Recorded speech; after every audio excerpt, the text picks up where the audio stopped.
BRS ప్రభుత్వం చేయని అభివృద్ధిని చేసిన విధ్వంసం ప్రజలకు వివరిస్తామన్నారు రాష్ట్ర మంత్రి సీతక్క.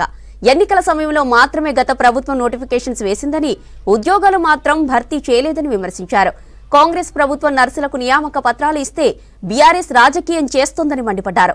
మహిళలకు ఆర్టీసీ బస్సుల్లో ఫ్రీ జర్నీ కల్పించడంతో ఆటో వాళ్లను బీఆర్ఎస్ నేతలు రెచ్చగొడుతున్నారని ఆరోపించారు. ఉమ్మడి ఆదిలాబాద్ జిల్లాకు ఇన్ఛార్జి మంత్రిగా రావడం సంతోషంగా ఉందన్నారు సీతక్క.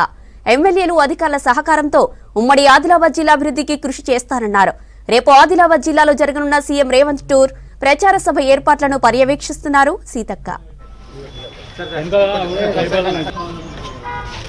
వెనుకబడిన ప్రాంతంగా అనేక సమస్యలతో పునారిల్లుతున్న ప్రాంతాన్ని ఇతర ప్రాంతాలకు సమాంతరంగా అభివృద్ధి పదంలో తీసుకెళ్లడం కోసం మొదటి అడుగు కూడా ఆదిలాబాద్ జిల్లా నుంచే, ఉమ్మడి ఆదిలాబాద్ జిల్లా నుంచే పడుతుంది.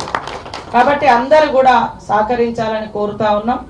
మరి మొదటి పూజ కేశలాపురంలో నాగోబా జాత దేవాలయానికి పూజలు చేసి 1 గంటకు అక్కడి నుంచి మరి అక్కడ కొన్ని ఫౌండేషన్స్ కానీ అదేవిధంగా మరి ఇనాగ్రేషన్స్ కూడా ఉన్నాయి. ఆ తర్వాత మరి ఉట్నూరు ఇంద్రవెల్లిలోని ఇంద్రవెల్లి అమరవీరుల స్తూపం దగ్గరకు వచ్చి నివాళులు అర్పించి అక్కడ స్మృతి వనంగా కూడా ఫౌండేషన్ వేయడం జరుగుతుంది. ఆ రోజు మాట ఇచ్చినాం, ఎవరైతే ఆనాడు మరణించిరో ఆదివాసీ ఉద్యమంలో అమరవీరులు వారందరికి కూడా హౌసింగ్ సైట్స్ కానీ, రేపు వచ్చేటువంటి ఇందిరమ్మ ఇళ్ళు కానీ, తర్వాత చనిపోయినటువంటి వాళ్ళ పేరుతోటి ఒక స్మృతివనం కానీ వాళ్ళ పేర్లను ఐడెంటిఫై చేసి రేపు ఇంద్రవెల్లిలో జరిగేటువంటి భారీ బహిరంగ సభకు అభివృద్ధిలో మొదటి అడుగు అట్టడుగునున్నటువంటి ఆదిలాబాద్ జిల్లాను సీఎం రేవంత్ రెడ్డి గారి నాయకత్వంలో కాంగ్రెస్ ప్రభుత్వము మరి డిప్యూటీ సీఎం గారి